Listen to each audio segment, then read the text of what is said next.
اب کبھی ایسا ہوتا ہے عورتوں کے سلسلے میں کہ رمضان کے مہینے میں حیض آنا شروع ہو جاتا ہے، یعنی جو ماہواری کا خون ہوتا ہے وہ رمضان کے مہینے میں شروع ہو جاتا ہے۔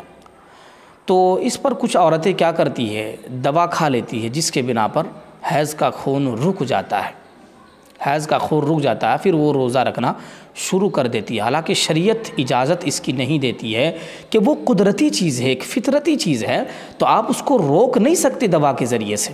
تو اس لیے شریعت اجازت نہیں دیتی ہے کہ آپ ماہواری کے خون کو روک کر پھر سے آپ روزہ رکھیں، نہیں، ایسے اجازت نہیں ہے، بالکل ہرگز اجازت نہیں ہے، کیونکہ اس کے اندر بیماری پیدا ہوتی ہے جس کی بنا پر شریعت اجازت نہیں دیتی ہے۔ البتہ ایک اسی کے تحت ایک دوسری بات جو میں کتاب الفتاویٰ کے ذریعے سے آپ حضرات کے سامنے لے کر حاضر ہوا ہوں کہ اب اگر مثلا افطار سے پہلے حیض کا خون آنا شروع ہو گیا تو اب وہ کیا کرے، یعنی ظہر کے بعد یا عصر کے بعد یا کسی اور ٹائم جو ہے، یعنی افطار سے پہلے حیض کا خون آنا شروع ہو گیا تو اب وہ کیا کرے گی؟ کیا وہ روزے داروں کی طرح کچھ کھایا پیا نہیں کرے گی یا ایسے ہی مطلب وہ کھاتی رہے گی؟ تو اس کے سلسلے میں کتاب الفتاویٰ کے اندر موجود ہیں کہ حالت حیض میں روزہ داروں کی مشابہت درست نہیں ہے، اس لیے کہ آگے لکھتے ہیں یہاں پر کہ خاص ایام میں کھانا کھا سکتی ہیں یا روزے داروں کی مشابہت اختیار کرے گی، یعنی جیسے کہ رمضان کی حالت یعنی روزے کی حالت میں اگر حیض آنا شروع ہو جائے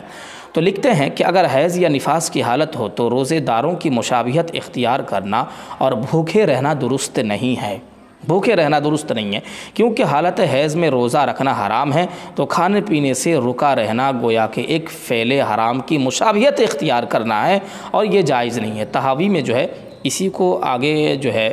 بیان کیا ہے، وَأَمَّا فِي حَالَةِ تَحَقُّقِ الْحَیضِ وَالنِّفَاسِ فَيُحْرَمُ الْإِمْسَاكُ لِأَنَّ الصَّوْمَ مِنْهَا حَرَامٌ وَالتَّشْبِيهُ بِالْحَرَامِ حَرَامٌ، تو اس لیے جو ہے مشابہت بھی گویا کہ حرام قرار دیا ہے۔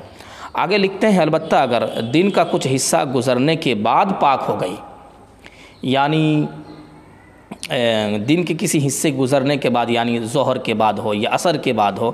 یا صبح جو ہے مطلب زوال کے بعد ہو، تو اس کے سلسلے میں آگے کیا کہتے ہیں، تو اب دن کے بقیہ حصہ میں کھانے پینے سے رکا رہنا چاہیے۔ یہ بات واضح ہو گئی اور صاف ہو گئی کہ ہاں اگر ظہر کے ٹائم ہو یا عصر کے ٹائم ہو، اس وقت اگر ماہوارہ کے خون جو ہے شروع ہو گیا تو اب جو ہے وہ کھانے پینے سے رکا رہنا اس کے لیے بہتر ہے۔ اب وہ روزے داروں کی جیسے مشابہت اسی دن، جس دن خون نکلا ہے اسی دن، صرف اسی دن وہ روزے داروں کے مشابہت اختیار کرے گی۔ اس کے بعد سے جو خون شروع ہوگا اب وہ روزے داروں کی جیسے مشابہت اختیار نہیں کرے گی، بلکہ وہ جس عام دنوں میں جس طرح وہ کھاتی پیتی ہے بالکل اسی طرح وہ کھاتی پیتی رہے گی۔ تو برائے مہربانی جو حیض والی عورتیں ہیں مستورات میں سے، تو وہ ضرور جو ہے ان چیزوں کا خیال رکھیں، انشاءاللہ بہت زیادہ فائدہ ہوگا۔ شریعت بہت آسان ہے اور دین بہت آسان ہے، سمجھنا جو ہے بہت آسان ہے، بس سمجھنا ہے، تو اس لیے ضرور سمجھیں اور ہمارے چینل کو سبسکرائب کریں۔